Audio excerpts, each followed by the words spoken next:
আকাশবাণী কলকাতা খবর পড়ছি সুদীপ বসু। প্রথমে বিশেষ বিশেষ খবর। প্রধানমন্ত্রী নরেন্দ্র মোদী আজ ঘানার সংসদে ভাষণ দেবেন। আজ রাতে তিনি ত্রিনিদাদ অ্যান্ড টোবাগো পৌঁছবেন। সংসদের বাদল অধিবেশন শুরু হচ্ছে এই মাসের 21 তারিখ। সাউথ ক্যালকাটার ল কলেজে গণধর্ষণের ঘটনায় রাজ্যকে তদন্ত রিপোর্ট এবং কেস ডায়েরি জমা দিতে নির্দেশ কলকাতা হাইকোর্টের। রাজ্য বিজেপির সভাপতির নাম আজ ঘোষণা করা হবে। অব্যবসায়িক উদ্দেশ্যে কোন ব্যক্তির নেওয়া ঋণ মেয়াদের আগে মেটানোর ক্ষেত্রে ব্যাংক এবং অন্যান্য ঋণ প্রদানকারী সংস্থাগুলি এখন থেকে কোন রকম জরিমানা নিতে পারবে না। মার্কিন যুক্তরাষ্ট্রে ছাত্র ভিসার জন্য ফের আবেদন করা যাবে।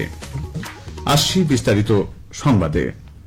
প্রধানমন্ত্রী নরেন্দ্র মোদী আজ ঘানার সংসদে ভাষণ দেবেন।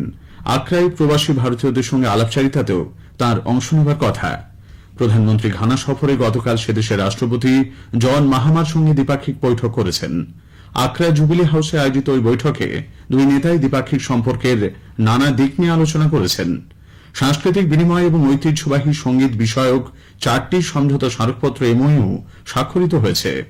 এক যৌথ প্রেস বিবৃতিতে প্রধানমন্ত্রী ঘানার সঙ্গে অংশীদারিত্বকে আরো সর্বাত্মক করে তোলার কথা ঘোষণা করেছেন। मानवता का दुश्मन है। आतंकवाद के खिलाफ हमारी लड़ाई में सहयोग के लिए हम घाना का आभार प्रकट करते हैं। इस संदर्भ में हमने काउंटर टेररिज्म में आपसी सहयोग को और मजबूत करने का निर्णय किया है। पश्चिम एशिया और यूरोप में चल रहे कॉन्फ्लिक्ट को लेकर हम दोनों ने गहरी चिंता व्यक्त की है। हमारा मानना है कि युद्ध का युग नहीं है, डायलॉग और डिप्लोमेसी से ही समस्या का समाधान होना चाहिए। সফরের দ্বিতীয় পর্যায়ে শ্রী মোদী আজ রাতে ত্রিনিদাদ অ্যান্ড টোবাগো পৌঁছবেন। সেখানে তিনি দেশটির রাষ্ট্রপতি ক্রিস্টাইন কার্লা কাঙ্গালুর সঙ্গে বৈঠক করবেন। ত্রিনিদাদের প্রধানমন্ত্রী কমলা প্রসাদ বিশ্বেশ্বরের সঙ্গে বৈঠকে দ্বিপাক্ষিক সম্পর্কের নানা দিক নিয়ে আলোচনা হবে। প্রধানমন্ত্রী ঘানার সর্বোচ্চ রাষ্ট্রীয় সম্মান officer of the order of the star of Ghana পাওয়ায় রাজ্যপাল সিভি আনন্দ বোস খুশি ব্যক্ত করেছেন। রাজভবন সূত্রে এক বিবৃতিতে জানানো হয়েছে, প্রধানমন্ত্রীর অনুপ্রেরণাদায়ক নেতৃত্বে ভারত আন্তর্জাতিক মর্যাদা এবং স্বীকৃতি অর্জন করেছে। আগামী দিনেও মানব কল্যাণ, শান্তি, প্রগতি এবং সর্বজনীন মঙ্গল সাধনে এই অভূতপূর্ব অগ্রগমন অব্যাহত থাকবে বলে তিনি আশা প্রকাশ করেন। সংসদের বাদল অধিবেশন শুরু হচ্ছে এই মাসের 21 তারিখ। অধিবেশন চলবে 21 আগস্ট পর্যন্ত। সংসদ বিষয়ক মন্ত্রী কিরেন রিজিজু জানিয়েছেন, রাষ্ট্রপতি দ্রৌপদী মুর্মু বাদল অধিবেশনের জন্য সরকারের প্রস্তাব অনুমোদন করেছেন।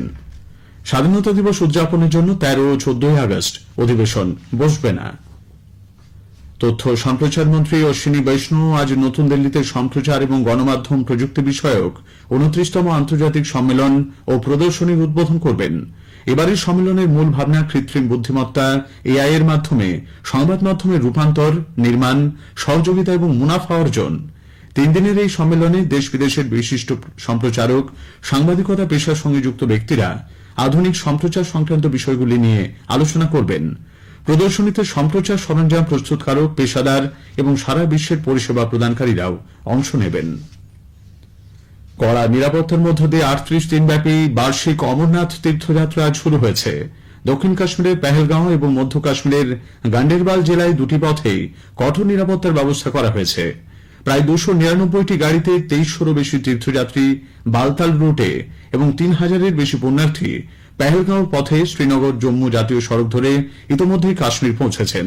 পবিত্র গুহার ভেতরে বরফের তৈরি স্ট্যালাগমাইট শিবলিঙ্গের অনুরূপ আকৃতি এখানে ধারণ করে। কাশ্মীর উপত্যকায় পৌঁছানোর পর স্থানীয় মানুষ, নাগরিক সমাজের সদস্য এবং জেলা প্রশাসনের পক্ষ থেকে তীর্থযাত্রীদের উষ্ণ অভ্যর্থনা জানানো হয়। সারা দেশ থেকে কয়েক লক্ষ পুণ্যার্থী অমরনাথ যাত্রায় সামিল হবেন বলে আশা করা হচ্ছে।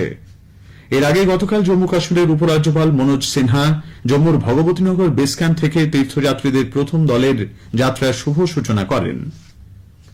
ভারতে আবারও বেশ কয়েকজন পাকিস্তানি অভিনেতা ও ক্রিকেটারের সোশ্যাল মিডিয়া অ্যাকাউন্ট নিষিদ্ধ করা হয়েছে। সূত্রের খবর অনুযায়ী কারিগরি কারণে অ্যাকাউন্টগুলি কিছুক্ষণের জন্য ফের দেখা যাচ্ছিল। গত মে মাসে ভারত বিরোধী প্রচার এবং উস্কানিমূলক বিষয়বস্তু ছড়ানোর জন্য সরকার বেশ কয়েকটি পাক ইউটিউব চ্যানেল এবং সোশ্যাল মিডিয়া অ্যাকাউন্ট ব্লক করে দেয়। খবর শুনছেন আকাশবাণী কলকাতা কেন্দ্র থেকে। আমাদের সংবাদ শোনা যাচ্ছে ইউটিউব চ্যানেল আকাশবাণী সংবাদ বাংলা, ফেসবুক ও ইনস্টাগ্রাম আকাশবাণী সংবাদ কলকাতা এবং এক্স হ্যান্ডেল এআইআর নিউজ কলকাতাতে। কসবা সাউথ ক্যালকাটা ল কলেজে গণধর্ষণের ঘটনায় রাজ্যকে তদন্ত রিপোর্ট এবং কেস ডায়েরি আদালতে জমা দিতে নির্দেশ দিয়েছে কলকাতা হাইকোর্ট। বিচারপতি সৌমেন সেন এবং বিচারপতি স্মিতা দাসদের ডিভিশন বেঞ্চ নির্যাতিতার আইনজীবীকে মামলার সমস্ত কপি দিতে নির্দেশ দিয়েছেন। পাশাপাশি নির্যাতিতার পরিচয় যাতে কোনো রকমভাবেই সংবাদ মাধ্যম ও সমাজ মাধ্যমে প্রকাশ না হয়ে যায় তার জন্য রাজ্যকে যথাযথ পদক্ষেপ করতেও নির্দেশ দিয়েছেন বিচারপতিরা। আগামী 10ই জুলাই মামলার ফের শুনানি। রাজ্যে আইন শৃঙ্খলা পরিস্থিতির অবনতির অভিযোগের পাশাপাশি মহিলাদের সুরক্ষার দাবিতে বিজেপি আগামী 21শে জুলাই উত্তর কন্যা অভিযান করবে। কসবা সাউথ ক্যালকাটা ল কলেজের সামনে গতকাল এক প্রতিবাদ সভায় বিরোধী দলনেতা শুভেন্দু অধিকারী আগামী 9ই আগস্ট আরজি করে নির্যাতিতার মৃত্যুবার্ষিকীতে নবান্ন অভিযানের কথাও জানিয়েছেন। পশ্চিমবঙ্গের কলেজ ও বিশ্ববিদ্যালয়গুলিতে ছাত্র ইউনিয়ন নির্বাচন রাজ্য সরকারের কাছে হলফনামা তলব করেছে কলকাতা হাইকোর্ট। আগামী 16ই জুলাই এর মধ্যে রাজ্যের অবস্থান জানাতে নির্দেশ দিয়েছে বিচারপতি সৌমেন সেন এবং বিচারপতি স্মিতা দাসদের ডিভিশন বেঞ্চ। 17ই জুলাই শুনানি। এদিকে রাজ্যের আইনজীবী কল্যাণ বন্দ্যোপাধ্যায় আজ আদালতে জানান, বেশিরভাগ বিশ্ববিদ্যালয়গুলোতে উপাচার্য না থাকার কারণে নির্বাচন করা হয়নি। কলেজ ও বিশ্ববিদ্যালয়গুলিকে এই মামলায় যুক্ত করা হয়নি বলে জানা গেছে। রাজ্যে 32,000 প্রাথমিক শিক্ষক নিয়োগ মামলায় আজ কলকাতা হাইকোর্টে শুনানি রয়েছে। দুপুর 2টোর দিকে বিচারপতি তপব্রত চক্রবর্তী এবং বিচারপতি ঋতব্রত কুমার মিত্রের ডিভিশন বেঞ্চে এই শুনানি হবার কথা। উল্লেখ্য, 32,000 প্রাথমিক শিক্ষকের চাকরি বাতিলের নির্দেশকে চ্যালেঞ্জ করে প্রাথমিক শিক্ষা পর্ষদ যে আবেদন করেছিল আজ তারই শুনানি। পুলিশের অনুমতি না মিলায় আজকের পরিবর্তে আগামী 8 তারিখ নবান্ন অভিযান করবেন চাকরিহারা শিক্ষাকর্মীদের একাংশ। চাকরিদের পুনর্বহালের দাবিতে আজ হাওড়া ময়দান থেকে মিছিল করে নবান্ন যাওয়ার কর্মসূচি ঘোষণা করেছিল গ্রুপ সি এবং গ্রুপ ডি অধিকার মঞ্চ। গতকাল হাওড়া পুলিশের আধিকারিকদের সঙ্গে বৈঠকের পর আন্দোলনকারীরা জানান, মহরমের জন্য কয়েকদিন যান চলাচল নিয়ন্ত্রণ করা হবে বিভিন্ন পথে। সেই কারণে জমায়েত মিছিলের অনুমতি দেয়নি পুলিশ। এদিকে চাকরিহারা শিক্ষক শিক্ষিকাদের অনশন কর্মসূচিতে আজ যোগ দিয়েছেন সমাজের বিভিন্ন ক্ষেত্রের বিশিষ্ট ব্যক্তিরা। যোগ্যতার ভিত্তিতে পাওয়া চাকরি ফেরানো, নিয়োগ পরীক্ষার আবেদনের দিন পিছিয়ে দেওয়া এবং 22 লক্ষ ওয়েমার শিটের মিরর ইমেজ প্রকাশ করা সহ একাধিক দাবিতে বিকাশ ভবনের সামনে অবস্থান ও অনশন চালিয়ে যাচ্ছেন চাকরি হারানো শিক্ষক শিক্ষিকারা। রাজ্য বিজেপির নতুন সভাপতির নাম আজ ঘোষণা করা হবে। রাজ্যসভার সাংসদ তথা বিজেপি রাজ্য মুখপাত্র শ্রমিক ভট্টাচার্য গতকাল নিজের মনোনয়নপত্র দাখিল করেন। ওই পদের জন্য আর কেউ মনোনয়ন জমা না দেওয়ায় শ্রমিক ভট্টাচার্যের রাজ্য সভাপতি হওয়া নিশ্চিত বলে মনে করা হচ্ছে। রাষ্ট্রীয় পরিষদের সদস্য হিসেবে মনোনয়নপত্র জমা দিয়েছেন 60 জন। সায়েন্স সিটিতে আজ এক অনুষ্ঠানে প্রাক্তন কেন্দ্রীয় মন্ত্রী রবিশঙ্কর প্রসাদের উপস্থিতিতে নতুন বিজেপি রাজ্য সভাপতি এবং রাষ্ট্রীয় পরিষদের সদস্যদের নাম ঘোষণা করা হবে।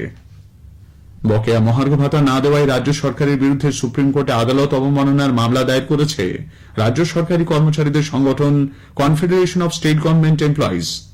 মামলাকারীদের বক্তব্য, বকেয়া ডিএ মেটানোর ক্ষেত্রে শীর্ষ আদালতে দেওয়া সময়সীমা শেষ হয়ে গেছে, কিন্তু এখনও ডিএ না মেলায় তারা সর্বোচ্চ আদালতের দ্বারস্থ হয়েছেন। অব্যবসায়িক উদ্দেশ্যে কোনো ব্যক্তির নেওয়া ঋণ মেয়াদের আগে মেটানোর ক্ষেত্রে ব্যাংক এবং অন্যান্য ঋণ প্রদানকারী সংস্থাগুলি এখন থেকে কোনো রকম জরিমানা নিতে পারবে না। ভারতীয় রিজার্ভ ব্যাংক এই মর্মে ব্যাংকগুলিকে নির্দেশিকা পাঠিয়েছে। তবে শুধুমাত্র ফ্লোটিং রেটে নেওয়া ঋণের ক্ষেত্রেই এই নির্দেশিকা কার্যকর হবে। আগামী বছর থেকে কার্যকর হবে নতুন এই নিয়ম। মার্কিন যুক্তরাষ্ট্রে ছাত্র ভিসার জন্য এখন ফের আবেদন করা যাবে বলে জানিয়েছে মার্কিন বিদেশ দপ্তরের মুখপাত্র মিংডন হিউস্টন। তিনি শিক্ষার্থীদের আবেদন করতে উৎসাহ দিয়েছেন।